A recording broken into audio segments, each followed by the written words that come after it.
Hi friends, கேப்கட்டில் இந்த edit எப்படி பண்ணுறதுன்னு பொறுமையாக உங்களுக்கு இந்த வீடியோவில் சொல்லி கொடுத்துருப்பேன். வீடியோ ஃபுல்லாக ஸ்கிப் பண்ணாமல் பாருங்கள். சேனலை வந்து சப்ஸ்கிரைப் பண்ணி வச்சுக்கோங்க.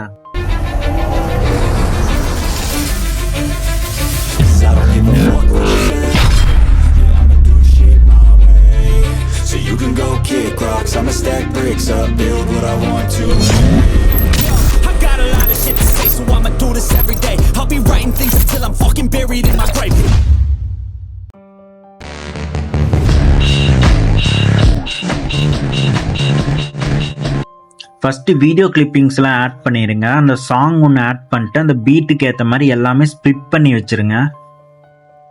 எம்டி பிளாக் ஸ்பேஸில் உங்கள் 2 ஃபிங்கர்ஸை வச்சு இந்த மாதிரி கொஞ்சம் ஜூம் பண்ணிக்கோங்க. அப்போ தான் கிளிப்பிங்ஸ்லாம் உங்களுக்கு ஜூமிங்கில் தெரியும், எடிட் பண்ணுறதுக்கு கொஞ்சம் ஈஸியாக இருக்கும். இப்போ கீ ஃப்ரேம் கொடுக்கணும். ஃபஸ்ட்டு கிளிப்பிங்கில் டச் பண்ணிட்டு மேலே பார்த்தீங்கன்னா கீ ஃப்ரேம் இருக்கும்.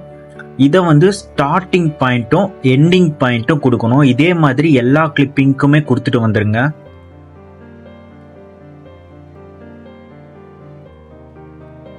இப்போ எல்லா கிளிப்பிங்ஸ்க்குமே ஸ்டார்டிங் கீ ஃப்ரேமில் டச் பண்ணிட்டு லைட்டாக வீடியோ ஜூம் பண்ணிக்கோங்க. ரொம்ப ஜூம் பண்ணிடக்கூடாது.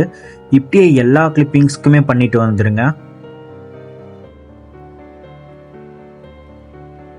எல்லாமே செட் பண்ணதுக்கப்புறம் ஃபர்ஸ்ட் கிளிப்பிங் டச் பண்ணிக்கோங்க. மேலே பார்த்தீங்கன்னா கீ ஃப்ரேம் பக்கத்தில் கிராஃப் சிம்பிள் இருக்குது. அதை வந்து செலக்ட் பண்ணிட்டு ஈஸ் அவுட் டு அப்படிங்கிற ஆப்ஷனை வந்து செலக்ட் பண்ணிக்கோங்க. இதே மாதிரி எல்லா கிளிப்பிங்ஸுக்குமே கிராஃப் செலக்ட் பண்ணிட்டு ஈஸ் அவுட் டு அதை வந்து செலக்ட் பண்ணிக்கோங்க. இப்போ ஃபர்ஸ்ட் கிளிப்பிங் மறுபடியும் போயிட்டு கீழே ஸ்பீட் ஆப்ஷன் இருக்கு, அதை வந்து கிளிக் பண்ணிட்டு கர்வ் அப்படிங்கிற ஒரு ஆப்ஷனை வந்து செலக்ட் பண்ணிக்கோங்க.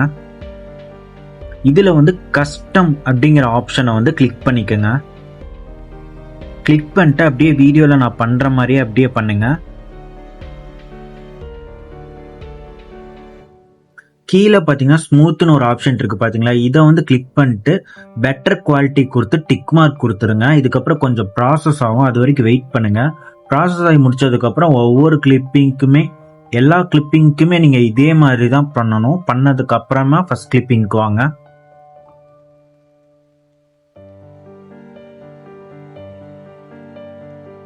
இப்போ 2 கிளிப்பிங்ஸ்க்கு நடுவில் அந்த ஒயிட் கலரில் இருக்குது பார்த்தீங்களா, இது வந்து டிரான்சிஷன் சொல்லுவாங்க. இதை வந்து கிளிக் பண்ணிட்டு ஓவர்லே வந்து செலக்ட் பண்ணிட்டு இதில் ஒயிட் ஃப்ளாஷ் அதை வந்து செலக்ட் பண்ணிட்டு 0.2 செகண்ட்ஸ் மட்டும் வச்சிருங்க. வச்சதுக்கப்புறம் அப்ளை டு ஆல் கொடுத்துருங்க. அப்போ தான் உங்களுக்கு எல்லா கிளிப்பிங்ஸ்க்குமே இந்த டிரான்சிஷன் வந்து அப்ளை ஆயிரும். இப்போ ஃபர்ஸ்ட் கிளிப்பிங் செலக்ட் பண்ணிட்டு கீழே அனிமேஷன் வந்து செலக்ட் பண்ணிக்கோங்க. இதில் வந்து அனிமேஷன் இருக்கு பார்த்தீங்களா, அதை செலக்ட் பண்ணிட்டு ஷேக் 3 அதை செலக்ட் பண்ணிட்டு 0.2 செகண்ட்ஸ் மட்டும் வச்சுருங்க. 1 செகண்ட் ஆர் 2 செகண்ட் உங்களோட யூஸ் தான். வச்சுட்டு டிக் மார்க் கொடுத்துருங்க. இதே மாதிரி எல்லா கிளிப்பிங்ஸ்க்குமே நீங்கள் வந்து பண்ணிட்டு வரணும்.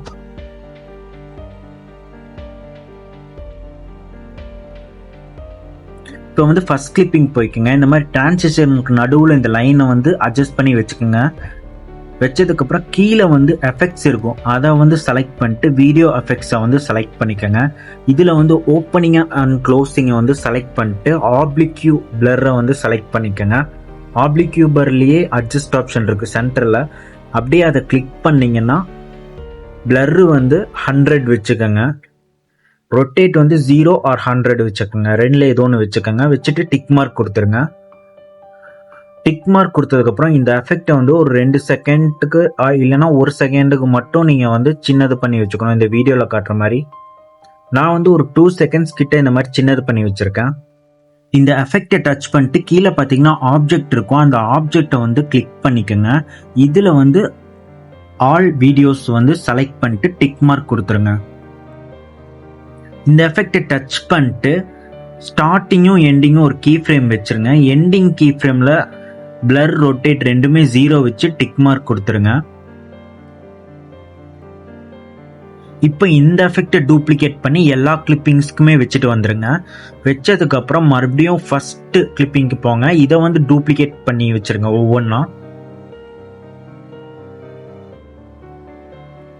எல்லாமே ஒரு டைம் கரெக்டாக இருக்கான்னு செக் பண்ணிட்டு மேலே பார்த்தீங்கன்னா உங்களுக்கு ரெசல்யூஷன் இருக்கும், அதை செலக்ட் பண்ணிட்டு எக்ஸ்போர்ட் கொடுத்துருங்க.